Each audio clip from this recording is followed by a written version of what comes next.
Welcome back to Count Me In, the podcast that explores the world of business from the management accounting perspective. I'm Adam Larson, and our guest today is Bruno Pešec. As you've probably noticed, we talk quite a bit about innovation here at Count Me In. After all, it's the mechanism for how companies create new products and services to drive profitable growth.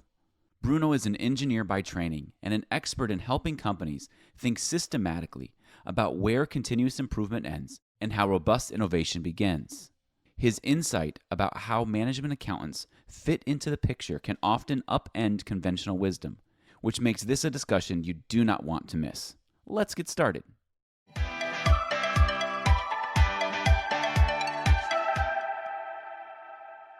Bruno, thank you so much for coming on the podcast today. Really appreciate having you on as we discuss innovation within the corporate sector.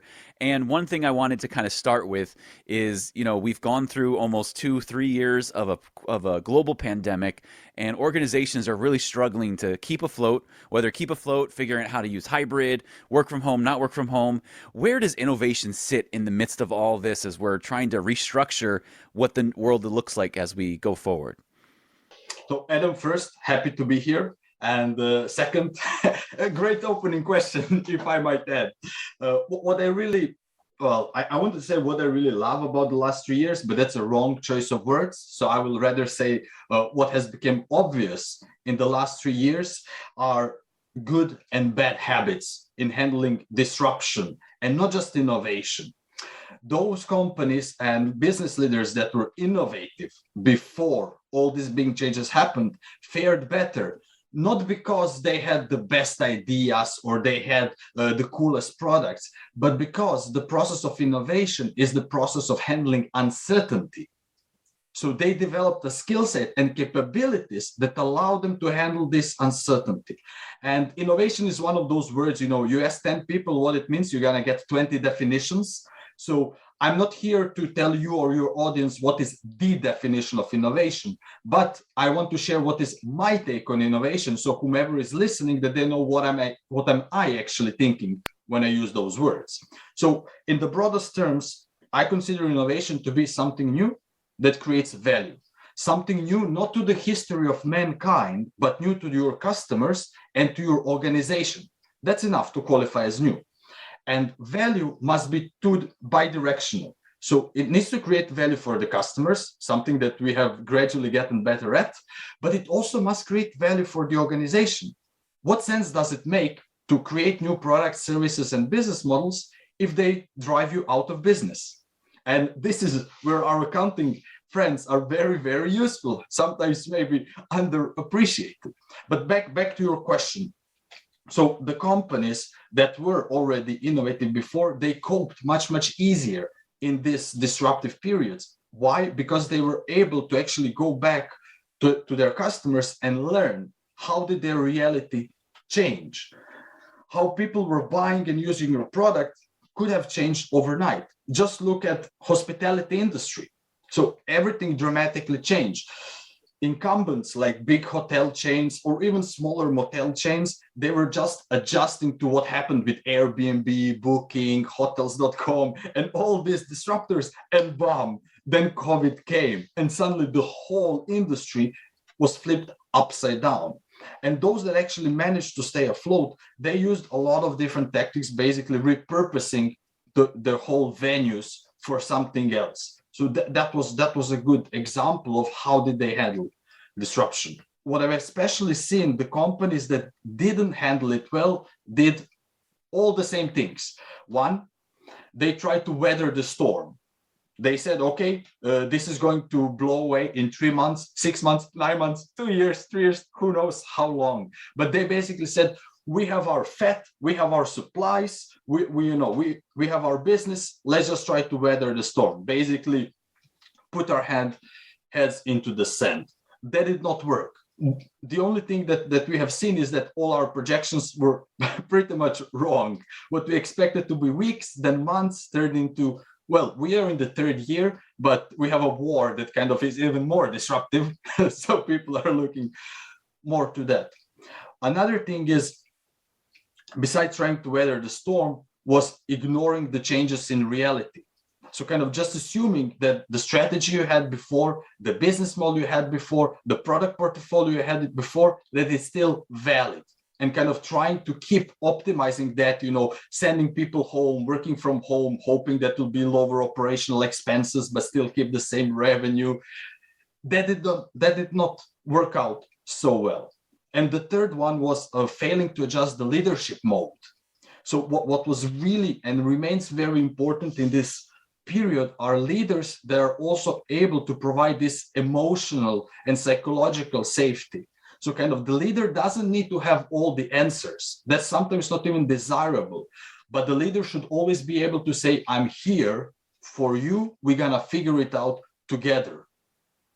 And those that were not able to kind of maintain that were not able to direct their crew in the right direction, the people suffered a lot emotionally, then that spills over into family, spills over then back to the company on the performance. So these are kind of the things that I will highlight just at the top of the pile.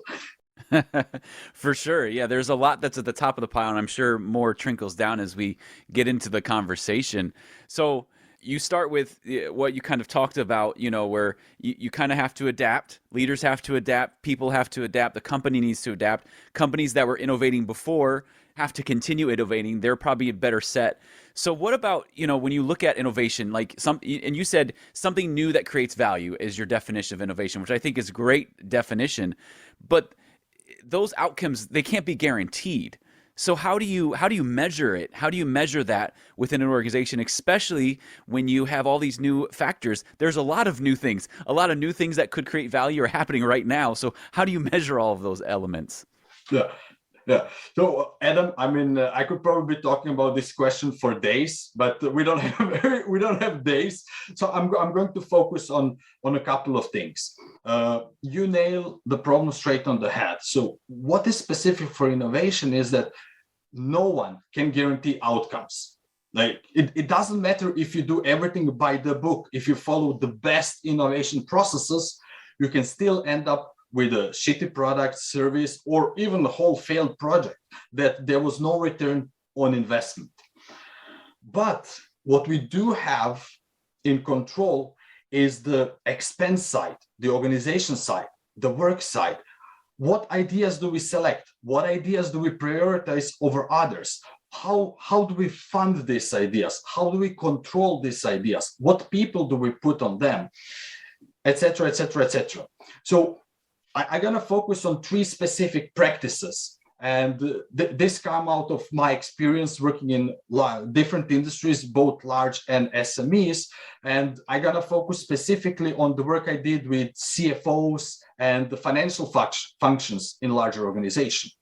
So unfortunately, I say unfortunately, internal accounting, business controlling, and CFO are often seen as kind of gatekeeper to innovation. But people don't understand, or they misunderstand their role. Their role is to protect the assets of the organization. Of course, they will say no to your silly idea. You're just coming to them with something that's unproven, no evidence, nothing, and you're asking them to unlock the coffer in these difficult times and invest in something that's completely uncertain. Of course, then they will react by saying no in most cases. What's better for both sides, and I'm going to start from the financial side, is that there is a specific system they can set up to protect the organization without stifling the innovation. First thing, think about any innovation project, innovative idea, anything in your organization, think about it as an option.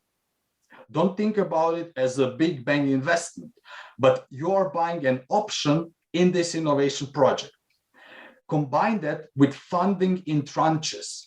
What it means is there must be an innovation budget, whatever. Let's say for the sake of conversation, let's say it's 100 million.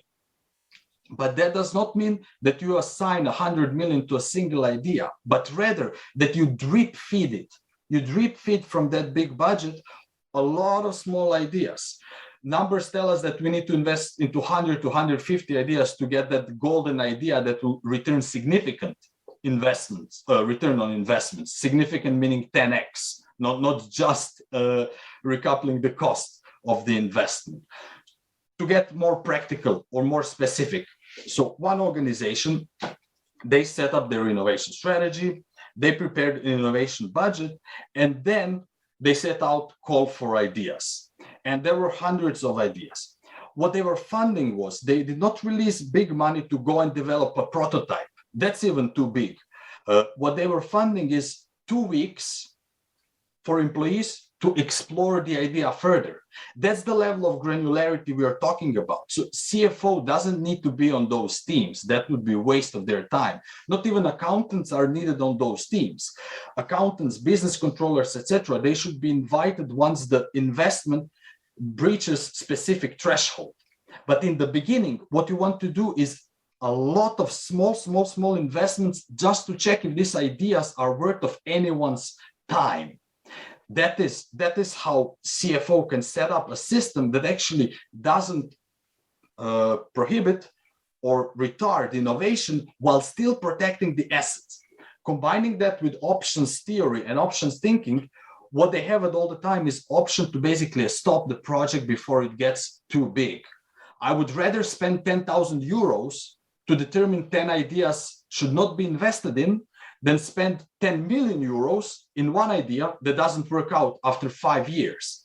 And once you stop thinking just about the money, but the whole opportunity cost, I mean, wasting 2 weeks of your 5 employees is much better than wasting 5 years of 100 employees. Just putting money aside, I mean, the talent, it's painful. And people will probably leave your company if after 5 years their project has been stopped or it has failed or something else. So we have from the CFO office to the middle management, basically define the budget, release it in tranches, think about options, and then something you mentioned at the beginning of our conversation, monitor specific measures.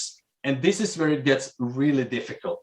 It doesn't matter if it's an SME or a large corporate, we still haven't completely cracked the code of what are good innovation measures. And there isn't a silver bullet. Unfortunately, I'm not bringing that silver bullet. But what has been working so far as a really good solution is taking a systems approach to measuring innovation. What I mean by that is CFO and top management, they should measure the performance of their innovation portfolio. So looking at portfolio metrics, that's looking basically at aggregated measures showing, okay, out of all the investments in innovative ideas we have made, what's the average time of return? What's the profit margin compared to other products? In my opinion, innovative projects should have above average profit margins. Otherwise, you could just do continuous improvement. That doesn't make sense. So if you're making a risky investment, there should be a significant return. So that's what we're talking at top measures. Moving into the middle layer, let's call it middle management if you want. This is where especially controllers and company accountants get useful. It is measuring basically what we call innovation funnel.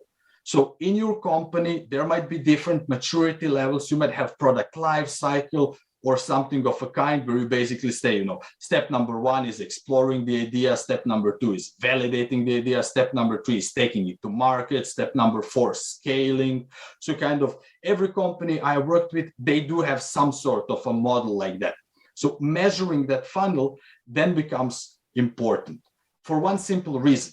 What we said in the beginning, there is no guarantee of outcome, but the quality of work, the quality of innovation process and how costly it is, that's something you can control. And that is what accounting is golden for.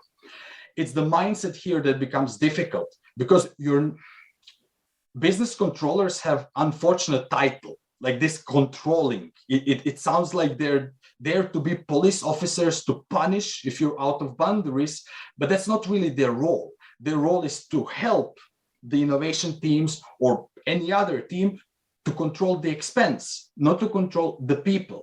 Together, they try to figure out ways to reduce the cost while keeping the operations flowing. Measures in this level are things like how many ideas have we invested in, how long does it take to get the idea from stage A to stage B, how many man hours does it take, or raw goods, whatever, additional services, etc. You're not trying to go into too fine details, but you need this granularity of different type of activities, because that feeds both into the top level and the bottom level of innovation matrices. Because this in between, you're really looking at two things. How much does it cost us to develop an innovative idea, and how long does it take us to develop that idea? That's the middle level, what it's all about. If you can master measuring these two, then later on, when returns come, because for really innovative idea, returns are 5+ years. You're not really getting something back in 2 years. But if you spend these 5 years to actually get a really, really good overview and control of cost of innovating and speed of innovating, you're already ahead of the pack. And now trickling down all the way to actual innovation teams, this is where metrics really explode. And unfortunately, people don't like hearing that, but I must say it because it's reality. Every innovative team has to have their own set of metrics. It's their responsibility to actually identify those metrics, but it is CFO and the top management that has to approve them. And I'll give you a few practical examples. Let's say that you're in financial services, you're providing all the financial services in your country. And let's say that you set up 3 teams. That's quite not enough, but just for the sake of conversation. So let's say that you have a team that is trying to come up with a new consumer loan. You have another team that's trying to come up with a specific security product for business customers. And you have a third team that's trying to come up with a specific product for very, very wealthy citizens. Those 3 have nothing in common. How could we possibly have the same measures of success for each of these 3 teams? That's why I say, when you actually come to the specific teams, they need to identify what are the relevant measures of success for their specific idea. I'm here not talking about NPVs, discounted cash flows, return on investments, return on equity. Those are all premature. You cannot use that set of metrics to evaluate any of these ideas. What the team needs to come up with in terms of generic language is they need to come up with what is specific signal that the customer is interested in this, and what is the best proxy we can measure for market size and market response. And yes, this is the most generic we can make it, but that will differentiate between these 3 teams. So for consumer loans, they might say, okay, we are actually in B2C market. Therefore, we are actually looking at quite significant market share. Therefore, we are looking at a turnaround of an average citizen that's interested in getting a consumer loan. What type of specific consumer loan? What type of behaviors lead to a loan? What are the characteristics of citizens that might get a loan and still pay it back on time? They would look at a completely different set from the team that's trying to innovate a new security product for a corporate customer. They would then need to look, okay, we're now talking about a corporate product. We're in B2B. We need to understand how are decisions made. Do we need to reach out to CFOs of businesses? Do we need to reach out for different roles? What do they react to? Completely different set of innovation metrics. And the same would go for the third team. The good news I have for you is what I said just a few minutes ago. That's the job of actual innovation team. Don't try to use your business controllers, accountants, or somebody else to go and tell the team, this is what you should measure. Put the ball in their court. Ask them, hey, what is the signal that this is worth doing? Go and measure it and then bring me back the measure. You make it so much easier for you. At the same time, you're empowering people and developing their skill as innovator, which is important for your long-term success as an organization. So kind of as you're talking through that, I like circling back to the accountant and the accounting team when it comes to innovation, it seems like what you've been saying is that the controller shouldn't be the controller, as you said, but they almost need to come in as what we've been saying a lot in the industry is the business partner. That the controller, the CFO, needs to be the business partner with with the rest of the C team. But also, if there's an innovation team that's happening, some subset of the accounting team needs to be a part of some of those meetings, to be that business partner, to be the reality check at times, and also to sit there and say, oh, let's see what we can do. Am I hearing you right when you're saying that? Absolutely. I have few things that I would suggest based on my experience. This is mostly European businesses, but I think practices are similar across the Western business area. Your comparison to having a controller or accountant as a sort of a business partner is a good one. What I've noticed, some of the habits that they shouldn't use with innovation teams that are good with mature teams. First, forget spreadsheets. Don't try to build a business case. This isn't the mature project that you're trying to build the business case, that you need to use sophisticated spreadsheet. There is too much uncertainty. The only thing I can say you for certainty is that any hour you spend on that is going to be a wasted one. That doesn't mean that your spreadsheets are bad. It just means that now is not the right time. If you're meeting with a team to help them in their first 3 months of an innovation project, forget about using spreadsheets like that. What they need is just your help in understanding how to do quick market sizing, quick and dirty. Not specific conversion rates. They might need your help in terms of understanding, because people forget that regular employees, in a lack of better word, regular, don't really have complete financial picture of the organization. They understand their part of the organization, but not necessarily how the whole organization actually makes money or spends money. This is again where you're very helpful, where business controllers and accountants basically forget that they have much bigger picture of the organization's business. This is very, very useful information for any innovator. Why? Because it helps them basically tweak the idea so it's even more useful for the organization. So a business controller can be a business partner in a lot of stuff that isn't, let's say, hard numbers or immediately going to financial modeling. Financial modeling should come much later. Second thing I would suggest any business controller or accountant helping an innovation team is forget about spot estimates. If you're helping a team do estimates, make sure you use range estimates.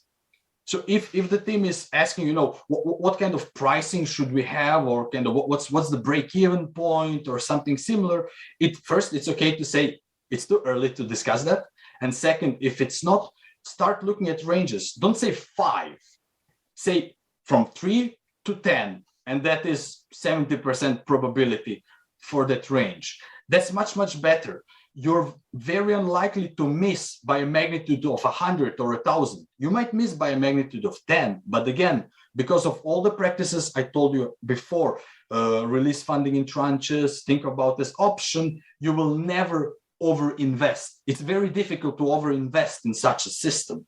So that kind of protects you. But this range estimation is a skill that is very, very important. And controllers I worked with, they all know that. They just need to be reminded. So kind of the skill set is there, but because their daily job is working with daily operations and making sure daily operations are efficient, sometimes they forget their own part of the skill set that's more useful for more uncertain ideas and projects. Again, if it's an innovation project, you can assume it's uncertain. Otherwise, it wouldn't be an innovation project.